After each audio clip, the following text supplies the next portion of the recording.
이 시간 주시는 하나님의 말씀은 창세기 50장 1절부터 26절까지 말씀을 저와 여러분이 한 절씩 교독하시겠습니다. 요셉이 그의 아버지 얼굴에 굽으려 울며 입 맞추고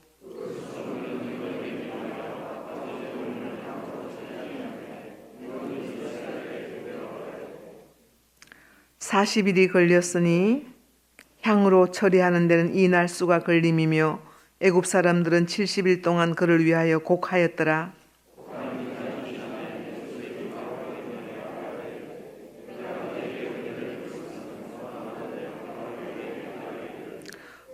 우리 아버지가 나로 맹세하게 하여 이르되 내가 죽거든 가나안 땅에 내가 파놓은 묘실에 나를 장사하라 하였나니 나로 올라가서 아버지를 장사하게 하소서.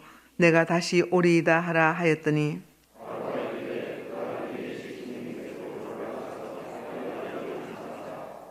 요셉이 자기 아버지를 장사하러 올라가니 바로의 모든 신하와 바로 궁의 원로들과 애굽 땅의 모든 원로와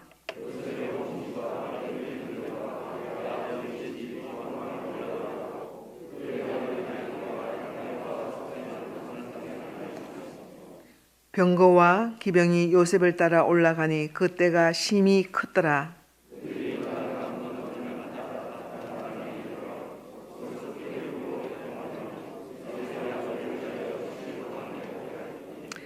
그 땅 거민 가나안 백성들이 아닷 마당의 애통을 보고 이르되 이는 애굽 사람의 큰 애통이라 하였으므로 그 땅 이름을 아벨 미스라임이라 하였으니 곧 요단강 건너편이더라.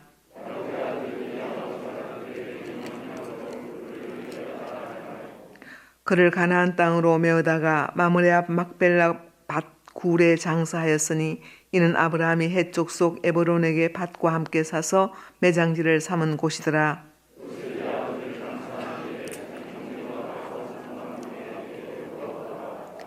요셉의 형제들이 그들의 아버지가 죽었음을 보고 말하되 요셉이 혹시 우리를 미워하여 우리가 그에게 행한 모든 악을 다 갚지는 아니할까 하고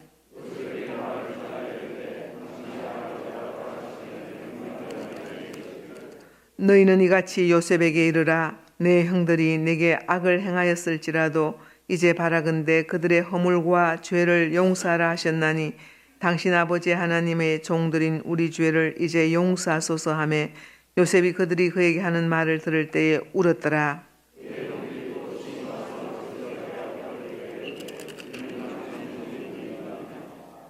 요셉이 그들에게 이르되 두려워하지 마소서. 내가 하나님을 대신하리이까.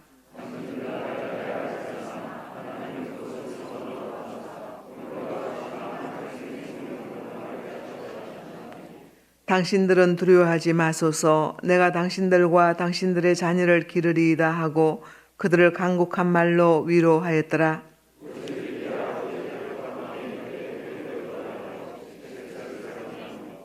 에브라임의 자손 3대를 보았으며 므낫세의 아들 마길의 아들들도 요셉의 스라에서 양육되었더라.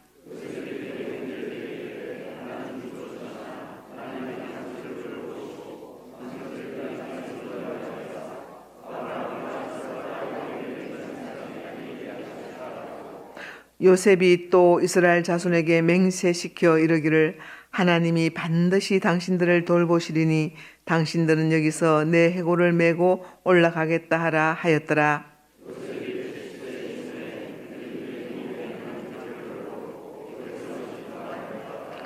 아멘. 야곱이 죽어서 자기 조상들의 묘실로 들어가게 되었습니다. 성경은 야곱의 장례식이 참으로 대단했다고 기록을 합니다. 40일 동안을 장례를 치르고요. 애굽 사람들이 70일 동안을 곡을 했습니다. 유난히 삶에 대한 집착이 크고 집념이 강해서 축복된 삶을 살기를 원했지요. 그것으로 인해서 원치 않는 거친 소용돌이에 휘말리기도 했지만 하나님은 그의 마지막을 아름답게 장식해 주신 것입니다. 바로를 제외한 모든 정치인들과 원로 대신이 요셉과 함께 가나안까지 가는 장례 행렬에 참여를 했다고 합니다. 백성이 이 야곱의 아들인 요셉을 얼마나 사랑했는지를 우리가 볼 수 있는 그런 대목입니다. 아버지가 세상을 뜨고 난 뒤에 두려워진 사람들이 있었습니다.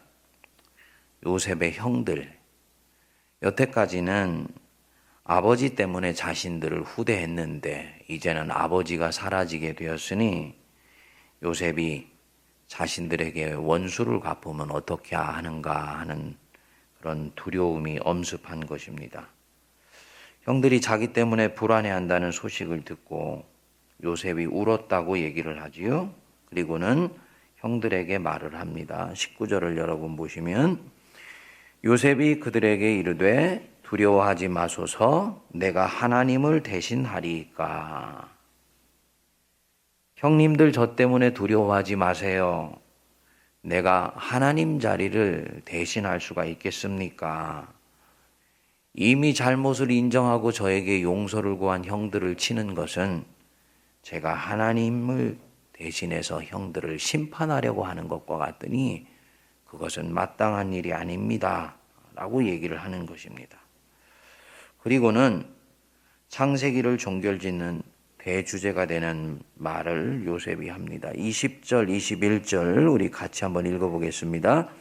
당신들은 나를 해하려 하였으나 하나님은 그것을 선으로 바꾸사 오늘과 같이 많은 백성의 생명을 구원하게 하시려 하셨나니 당신들은 두려워하지 마소서 내가 당신들과 당신들의 자녀를 기르리이다 하고 그들을 간곡한 말로 위로하였더라. 당신들은 나를 해하려 하였으나 하나님은 그것을 선으로 바꾸사. 성경은 우리 인간과 세상 한복판에 있는 죄와 악의 실체를 직시하고 있습니다. 당신들 안에 있는 죄와 악은 분명히 나를 해치려고 하였고 내 영혼을 말라 비틀어지게 만들었으며 심지어는 내 인생을 지워버리기라고까지 하였습니다. 그러나 하나님은 살아계셔서 그 모든 죄와 악을 끊임없이 선으로 바꾸어 오셨습니다. 그리고는 오늘과 같이 만민의 생명을 구원하게 하시려 하셨습니다. 그렇지요. 형들은 이 요셉의 인생을 지워버리려고 했습니다. 애굽에 팔아넘겼습니다. 그런데 하나님은 그것을 선으로 바꾸셔서 요셉을 그 불구덩이 같은 인생의 시험 한복판에서 깔고 닦고 훈련시키시고 그래서 생명을 구원하는 자로 세우셨어요. 요셉이 한 일은 한 가지입니다. 성경은 요셉이 한 일에 대해서는 크게 주목해서 기록하지 않았었습니다. 하나님께서 요셉과 함께 하셔서 이렇게 나왔어요. 그렇죠? 하나님께서 요셉과 함께 하셔서 요셉의 편에서 보면요. 자기와 함께 하신 그 하나님의 손길을 뿌리치지 않고 그 하나님과 동행하여서 이게 요셉의 인생 성공의 비밀인 것입니다. 하나님 앞에 신실함을 지킨 것. 그랬더니 나머지는 하나님께서 다 헤아리셔서 선으로 바꾸시고 만민의 생명을 구원하는 자로 세우셨다. 세상 구석구석에서 역사하는 죄와 악의 힘 때문에 염려하고 불안해하는 우리들, 또 인간이 만든 온갖 그릇된 힘들, 물질의 힘과 권력의 힘과 운명의 힘에 의해서 혹시 내 인생이 쓸려가 버리면 어떻게 하는가 염려하고 고민하는 우리들이 깊이 유념하면서 평안을 얻을 대목이 아닌가 생각을 합니다. 당신들은 나를 헤아려 했으나 하나님이 그것을 선으로 바꾸셨다. 요셉은 창세기의 주인공이 누구인지를 알고 있습니다. 창세기의 주인공은 아담도 아니고 노아도 아니고 아브라함도 이삭도 야곱도 요셉도 아니에요. 창세기의 주인공은 누구입니까? 하나님 자신입니다. 하나님 자신. 절대자이신 하나님 자신. 태초에 하나님이 천지를 창조하시니라. 그 만드신 분이 세상을 아름답게 만들었는데 인간에게 준 자유가 그릇 행하여져서 세상에 죄가 들어오고 그 죄가 악을 양산해내어서 인간의 운명을 끊임없이 원수의 손아귀 아래로 잡아당기는 것 같았지만은 하나님은 그것을 끊임없이 선으로 바꾸셔서 만민의 생명을 구원하게 하시는 역사를 이끌어 오셨다. 맞는 말씀이지요. 아담의 죄를 용서하셔서 아담에게 옷을 해서 입히시고요. 가인의 죄를 용서하여 주셔서 가인에게 징표를 주시고 세상을 홍수로 쓸어버리는 와중에서도 노아를 남겨두셔서 세상을 다시 시작하게 하시고 하늘에 닿으려는 망령된 악을 행하는 인간을 민족을 만드시고 언어를 만드셔서 흩어버리시고 난 뒤에도 하나님께서 아브라함에게 나타나 이르시되 아브라함이라는 한 사람을 택하셔서 만민을 다시 당신의 품 안으로 모아들이는 역사를 시작하신 것입니다. 인간은 끊임없이 죄를 택하고 하나님으로부터 멀어져 갔지만 하나님은 불같은 사랑으로 그 모든 악을 선으로 바꾸셔서 오늘의 여기까지 이르게 하셨다. 그래서 아브라함과 이삭과 야곱과 요셉을 거치는 동안에 한 사람 안에 시작된 작은 믿음이 결국은 민족 공동체의 공통된 신앙 고백으로까지 확장되게 하신 것입니다. 하나님이 없었다면 족장들의 믿음의 싸움은 벌써 끝이 났어요. 그렇죠? 벌써 마무리되었고 좌초되었을 것입니다. 절대로 여기까지 올 수가 없었을 것입니다. 그런데 만군의 하나님의 열심이 악을 선으로 바꾸셔서 이와 같이 만민의 생명을 구원하게 하셨다라는 것입니다. 요셉은 110세 인생을 마무리합니다. 고생을 워낙 많이 해서 그런지 다른 족장들에 비해서 가장 수명이 짧아요. 그러나 가장 빛나는 인생을 살고 자기 조상들처럼 애굽에서 인생의 꽃이 피었음에도 불구하고 자기 영혼의 고향이 되는 가나안 땅에 자기를 결국은 묻어달라고 자기 후손들에게 약속을 받아낸 후에 생을 마무리를 합니다. 창세기의 구조가 참 묘합니다. 생명의 창조로 시작했는데 입관하는 것으로 창세기가 끝이 납니다. 뭔가 세상이 시작되어서 꽃이 피는 것 같았는데 결국은 한 사람의 그 죽음에 대한 장면으로 애굽에서 입관하였더라 라는 것으로 창세기가 끝을 맺습니다. 요셉이라는 생명을 살린 자의 죽음으로 끝을 맺는 것이죠. 그러나 요셉은 죽었지만 하나님의 창조 역사는 계속되는 것입니다. 인간은 죽지만 살아계신 하나님은 당신의 일을 계속하세요. 그래서 창세기의 진정한 주인공 되신 우리 하나님의 구원 역사는 계속 이어지게 되는 것입니다. 저도 여러분들도 수가 70이건 80이건 90이건 인생을 살다가 이 요셉처럼 세상 한복판에서 입관하고 인생을 마무리하는 그날이 반드시 오게 됩니다.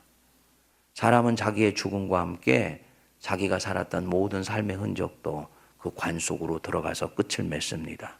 그러나 내가 섬겼던 하나님 살아계시기 때문에 내 삶을 기억해 주시고 내 믿음의 선한 싸움을 당신의 세포 하나하나 속에 박아 놓으셨다가 내 믿음의 후손들을 통해 다시 그 일들을 하시고 다시 나를 기억하게 하시고 당신의 구원 역사를 계속 이어가십니다. 그래서 마땅히 성도가 믿는 자라면 처음에는 인생의 주인공이 자기라고 생각하고 믿음의 주체는 나라고 생각하고 하나님을 믿음의 대상으로 세우고 믿음의 목적으로 세웠는데 어느 순간 믿음이 깊어지게 되면서 내 인생을 이끌어가는 나는 내가 아니고 바로 하나님 자신이라는 것을 고백하는 날이 오게 되는 것이지요. 그때로부터 진정한 믿음이 시작되고요. 그때로부터 만민의 생명을 구원하는 새로운 구원의 역사가 바로 그 진정한 깨우침을 얻은 그 사람, 하나님이 내 인생의 주인공이시라는 것을 믿는 그 사람을 통해서 다시 시작되게 되는 줄 믿습니다. 기도하겠습니다. 우리 생명의 근원이 되시는 우리 주 예수 그리스도의 크신 은혜와 하나님 아버지의 만극하신 사랑하심과 성령님의 위로교통 감동 감화 역사하심이 세상은 우리를 헤아려 하며 우리의 영혼을 말라버리게 만들며 심지어 우리 인생을 심히 요동치게 만들지라도 그 모든 것을 선으로 바꾸셔서 만민의 생명을 구원케 하시는 일에 우리를 초대하시는 그 하나님을 믿고 신뢰하며 오늘도 담대히 세상으로 나아가는 모든 거룩한 주의 백성들 머리 위에 피로 값주고 사신 이 제단과 이 나라 이 민족과 온 열방 위에 이제로부터 영원토록 함께하옵시기를 간절히 축원하옵나이다. 아멘.